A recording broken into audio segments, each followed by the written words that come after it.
अर्थशास्त्र में 3 शब्द ऐसे हैं जो दिखने में आसान हैं, लेकिन सबसे ज्यादा कंफ्यूजन यही होता है। ये शब्द हैं स्टॉक, पूर्ति और प्रवाह। स्टॉक को 2 अर्थों में लिया जाता है, एक पूर्ति के साथ और दूसरा प्रवाह के साथ। आज इस वीडियो में हम इन्हें उदाहरणों के साथ एकदम क्लियर कर देंगे।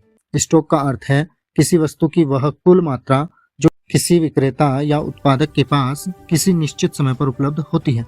हम यह भी कह सकते हैं किसी वस्तु की वह कुल मात्रा जो किसी समय पर बिक्री के लिए उपलब्ध हो, स्टॉक कहलाती है। उदाहरण, किसी दुकानदार के पास आज 100 क्विंटल गेहूं मौजूद है, यह स्टॉक है। गोदाम में रखा माल, चाहे वह बेचा जाए या नहीं, वह भी स्टॉक है।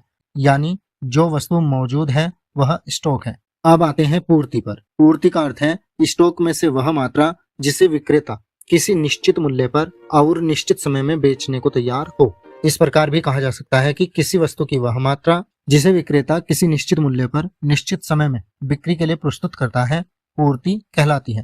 उदाहरण, स्टॉक बराबर 100 क्विंटल गेहूं, कीमत 2000 रुपये प्रति क्विंटल। दुकानदार बेचने को तैयार है केवल 60 क्विंटल 2000 रुपये प्रति क्विंटल की कीमत पर। तो पूर्ति केवल 60 क्विंटल होगी और स्टॉक होगा 100 क्विंटल, यानी जो बेचेंगे वह पूर्ति है। स्टॉक और पूर्ति में अंतर। एक नजर में स्टॉक और पूर्ति में ये अंतर है, आप देख सकते हैं। लेकिन हाँ, याद रखिए कि स्टॉक पूर्ति से ज्यादा या बराबर हो सकता है। कुछ बातें आपको अवश्य याद रखनी चाहिए। स्टॉक हमेशा पूर्ति से अधिक या बराबर होता है।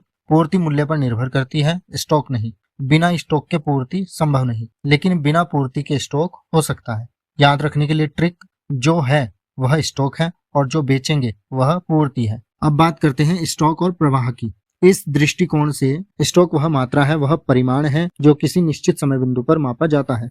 उदाहरण, जैसे 31 मार्च को बैंक बैलेंस, किसी दिन गोदाम में 500 बोरी गेहूं, किसी तारीख पर पूंजी, ये सब स्टॉक है। प्रवाह क्या है? प्रवाह वह मात्रा या परिमाण है जिसे एक निश्चित समय अवधि में मापा जाता है। उदाहरण, 1 वर्ष की राष्ट्रीय आय, 1 महीने की आय, 1 साल का उत्पादन, 1 दिन की मजदूरी, ये सभी प्रवाह है। स्टॉक और प्रवाह में एक दृष्टि में अंतर आप यहाँ पर देख सकते हैं। एक नजर में स्टॉक और प्रवाह में ये अंतर होते हैं, आप इन्हें पढ़ सकते हैं। स्टॉक प्रवाह का संबंध। प्रवाह जोड़ने से स्टॉक बढ़ता है, प्रवाह घटाने से स्टॉक घटता है। उदाहरण, 1 साल का निवेश अर्थात प्रवाह से पूंजी बढ़ती है, यानी कि स्टॉक बढ़ता है। 1 साल की आय प्रवाह से धन, यानी कि स्टॉक बढ़ता है। अगर अब भी स्टॉक, पूर्ति और प्रवाह में कंफ्यूजन है तो वीडियो दोबारा देखिए, क्योंकि यही बेसिक्स आगे पूरा इकोनॉमिक्स बताते हैं। लेकिन हाँ, लाइक, शेयर और सब्सक्राइब जरूर करें।